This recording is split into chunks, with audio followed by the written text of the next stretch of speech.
to the Hub Culture Pavilion in Copenhagen, and I'm here with Gweneth Thirlwell. She's an environmental consultant collaborating with Columbia University. Tell me why you're here in Copenhagen. Well, thank you first very much, Edie, for inviting me to join you.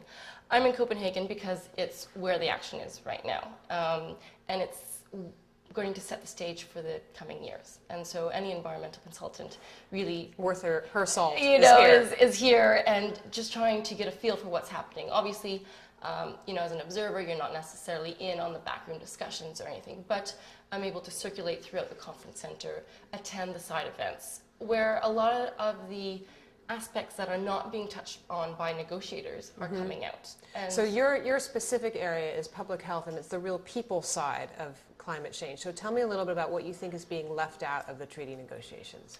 Well, I think the negotiations really are about politics and the economics. Countries are here to protect their right to emit, which they feel is directly linked to the economic prosperity. And that's fine. The UN framework for a climate change convention, the way it's laid out does address that.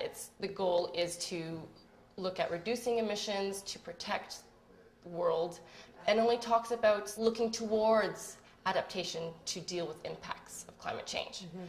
Well, that was laid out in 1992 at the Rio Convention, and the world has changed since then, and it's no longer a matter of help to prepare for impacts of climate change. Climate change is impacting people directly. And tell me about some of the people that are being impacted. Tell me about some of the island states, the desertification. What's happening? Well, I mean, the most direct thing that you will hear in the negotiations is the small island developing states, or the Association of Organizations for Small Island States, whose islands are literally crumbling beneath them with sea level rise, which is caused by warming from greenhouse gas emissions. They're seeing beaches eroded. They're seeing their aquifers for fresh water being salinated. Their crops are not growing. So this directly impacts ability to survive through food and access to water. And then there's the cultural and heritage from being on their own land. And when your country's dissolving and you can no longer practice your traditions that have been built up over millennia, particularly in the Pacific, because the peoples have been on their islands for years, then you're directly impacting every individual in that country. And that then resounds to other regions, such as the polar regions. The Inuits' lives revolve around the ice and snow. Well, that ice and snow, as we well know, is disappearing rapidly. In Greenland, in the last 10 years, the ice cap has retreated 5 kilometers. That's dramatic. And then you reach people in the drier zones, where throughout Africa, it's getting drier. Desertification advance, where there are areas people could settle at the margins of deserts before, and they could survive because there was water. That water is disappearing.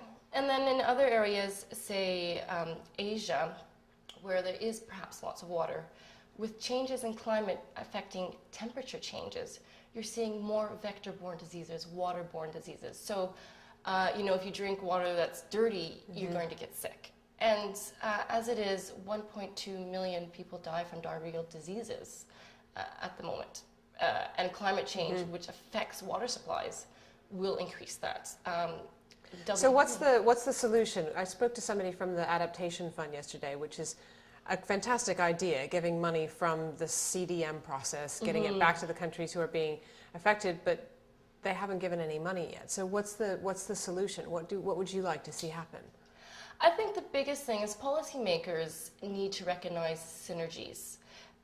It's one thing to be now focused on climate change, on emissions, on keeping global temperatures below 2 degrees Celsius. But if you then take those efforts and at the same time try to tackle water issues, biodiversity issues, then you'll see co-benefits. There's a recent series of publications in The Lancet, which is a medical journal, that highlights by reducing greenhouse gas emissions, you're reducing the pollutants that individuals are exposed to. So you're then reducing lung problems, respiratory diseases, even heart diseases in a wide range of areas, be it from cooking stoves, from mass transportation, from energy generation. So, it's not just reduce emissions, it's even clean up your emissions, and you've already got the benefits on the health side. So, it's not asking the policymakers and the negotiators to do more. It's to take what you're working on and recognize there is a real human aspect, and it's the people on the margins, the poorest and in every area that are being directly affected. And is it working? What are you seeing anything getting into the treaty, or are you seeing from the fringes of the conference going on in the Bella Center, are you seeing any action?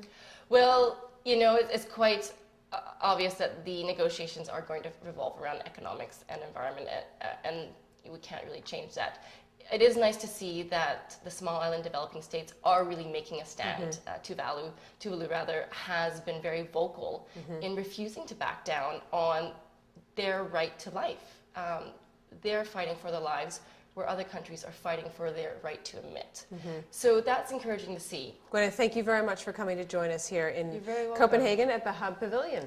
Thank you so much, Edie.